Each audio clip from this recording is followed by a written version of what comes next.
Well, that's a warm one today. 95 degrees outside. That's a challenge in a van because the van tends to get quite a bit hotter than outside. Made some tweaks on it for in anticipation of this. That's helping. I'll show you that in a minute. And normally, you know, something like this is the kind of time you just head for higher elevations, and that's the ideal norm that we all like to do. And you hear a lot of people talk about chasing 70 degrees and all that, and that's all. I mean, I like to chase 70 degrees as much as anybody, but it doesn't always work out that way. In this case, I've got a few things I got to take care of still here in the Pahrump area before I leave, and I just don't want to. And I'm also got a little issue with a van that's acting up a little when it's warm sometimes, which it is right now, of course. So kind of a sputtering type thing. So waiting on the mechanic to take a look at that, and I don't want to go take off on a long trip until I figure out what's up with that either. And everything's a long ways from here. Nevada's a very rural state, and very wide open and rural and remote. And so there are some nice mountains just to the west of me here, but the access roads on this side, by the time I get up high enough, I definitely don't have a phone signal, and it's quite a ways up. But I could, you know, get some elevation on this side. There's supposed to be some on the other side, on the east side of the mountains, but I can't get through these mountains in the van, so I have to go up to 95 and over. So it's probably like a 2-hour drive to get up there, 2 hours back again. So I just don't want to do that with a van acting up and it's burning a lot of gas for a several-day heat wave. I mean, I'm just going to decide to just suck it up and get through it. Then it cools down again. So I'm recording this on Wednesday, so it'll be a little cooler tomorrow, like 91. Then it's down into the 80s again on Friday. And it stays that way for about a week. So I got about a week before I have to figure something else out before it gets hot again. Because this is not a long-term thing I want to be doing all summer long. So, and I'll probably got, you know, I probably got at least a few weeks still to get things wrapped up here. So I'll be doing something different before it gets hot again. But meanwhile, I'll take you for a quick walk here and show you what I did to help make a difference this time around. This is not the classiest looking arrangement right here. I have 2 layers of reflectix inside, but that means the sun is still getting through the glass, so it's still getting hot. And then the reflectix just helps keep it from spreading into the van. Now you can get commercial windshield covers that wrap around the outside, but of course they cost money. I have a friend who just uses a one of those vinyl cover tablecloths that wraps that over, and so you can do that as well. I forgot to pick one up when I was at the store. I meant to, so I did have this silver tarp on hand, so I wrapped that around the outside of the windows, tucked it into the doors, and that has made a huge difference in keeping the heat out of the cab. Of course, I have my windows open here, you know, and my screen's on, and that really makes a difference as well, to let the air through, but at least don't block it from the glass. Now this is another little hokey looking thing I've got here that a friend turned me on to. You can stick it's just one of those space blanket things. It's attached with magnets. It works good until the wind starts blowing from the side, then it pulls it off. But it makes an amazing difference in keeping the side of the van cooler and keeping the sun from penetrating these windows. I have heavy blackout curtains behind them and then decorative curtains inside of that, but even just keeping the sun out of there makes a big difference. So what I've been able to achieve with this, and you see I got my back door open here. I have a screen on this. So I got the 2 front windows open, the back door is open, and around here on the side I have 3 of these vent windows, 2 on the other side, 1 on this side. So these are open, and this door is open with a screen on it, you know, and of course the cab windows are open. But what I've been able to achieve with this is I'm literally running, my inside temperatures running 4 to 5 degrees above outside, which is really amazing in a van. So all that stuff wrapped around there really did make a difference. I'm usually 10 degrees or even a little more above outside. Now if I have to close up doors if I'm in town or something, it's a whole different ball game and it's completely intolerable. But as long as I can open up, I'm usually about 10 degrees above outside. That being said, 95 degrees is still hot, even sitting in front of a fan, so it's still warm. All right, here's my pretty mountains I was telling you about that I've got for a backdrop. So this is really nice. And again, you can get up into those mountains, but at least on this side, I've explored up there a few times over the years and not been able to find anywhere with a usable phone signal. So that doesn't work for me to be able to work, and it's too far out there to want to drive in and out every day. So I'm not doing that, and I just don't want to go around to the other side right now. I'll do that sometime. I will do that someday, but not right now. So anyways, there's this thing going around on YouTube right now, people getting called out to answer 10 questions and tagging your friends. I've been on YouTube 5 years, never done one of these things. My friend Debra tagged me though when she did it. Her put one up recently, and I said, hey, and I'll have a link in the description if you want to check hers out. But I say, hey, you know what? These are crazy times. Why not have some fun with something like this? And hopefully you'll all find some entertainment value in this. So the first question is, how many rolls of toilet paper do you have on hand in your rig right now? And I may surprise you here, but my answer is 0.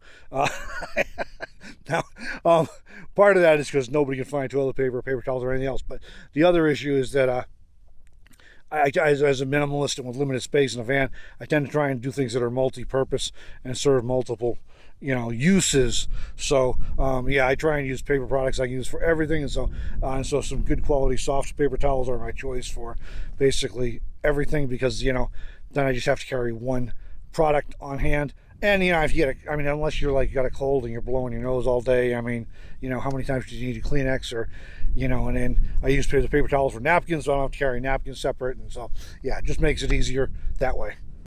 All right, so question number 2 is, what has been the biggest change since lockdown? Probably for me, it's just been sitting still more and not moving as much. That a lot of my day-to-day stuff, I myself isolate a lot anyways.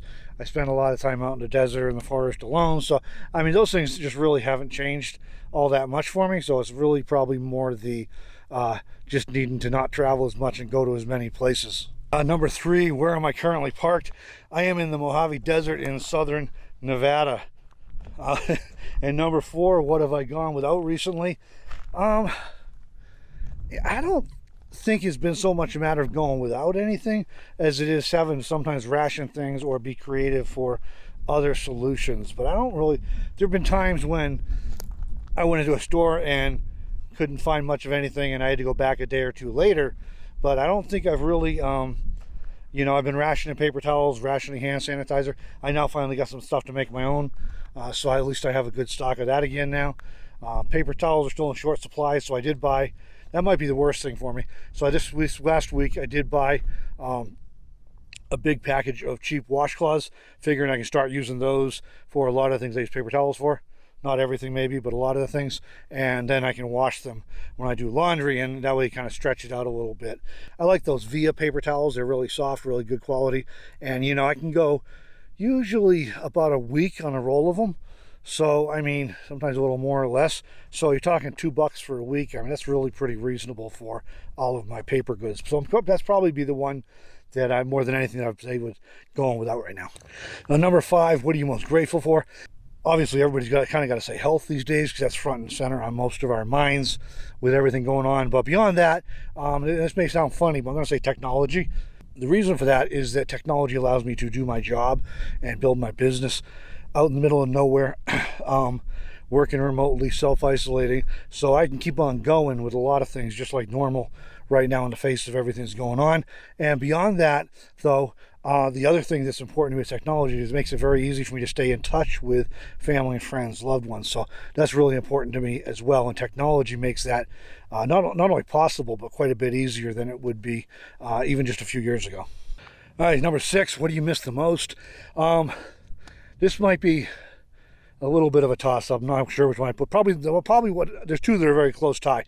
Probably the top one, though, is just being able to freely travel whenever and wherever I feel like without worrying about restrictions and, trying to be socially responsible, all that sort of stuff.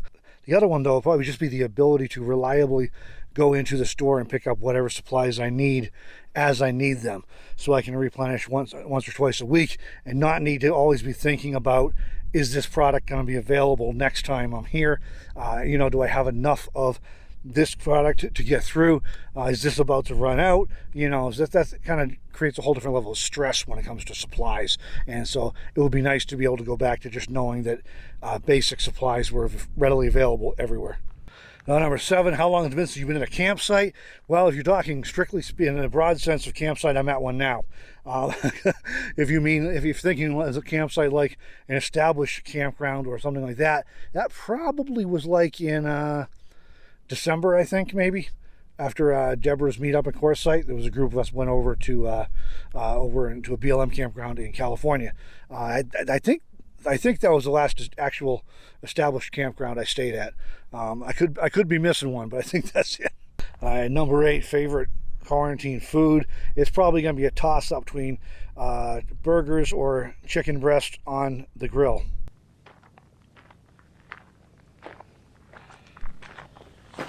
All right, number 9, how do I exercise or get my workouts during all this mess?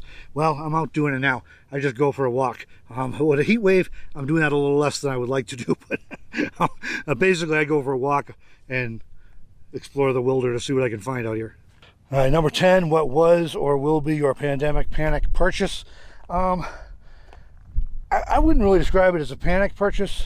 Nothing I've done has been a panic purchase. I did have a few moments of panic the first time I went into a grocery store after returning from our trip to New York, go back to Wyoming, and the shelves were empty. This was when all this mess first started with all the hoarding and the shortages, and I was absolutely blown away. And that was a little bit of a panicky moment to realize that you're literally in a major grocery store, one of 2 major grocery stores in town, and the shelves in both of them are nearly empty, and there's virtually no food there. That was a little bit freaky, but obviously settled down a little bit. Somewhat since then.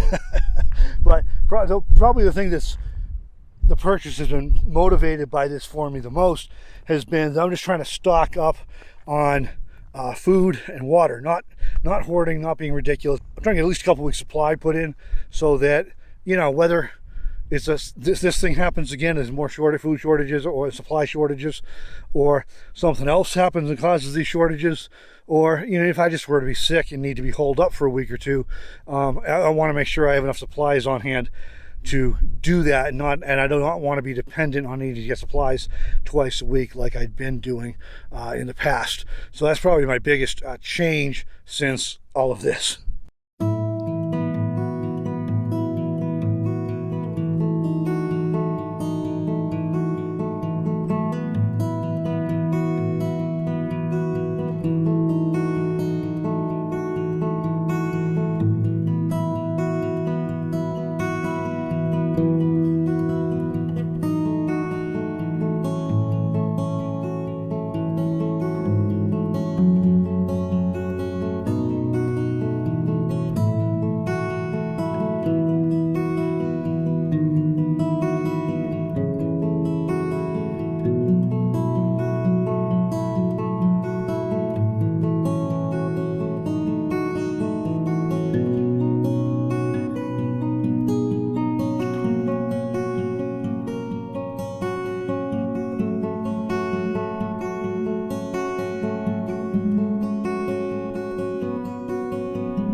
Alright, so to catch with this little to call it out and you're supposed to tag some of your friends to see if they want to do it too.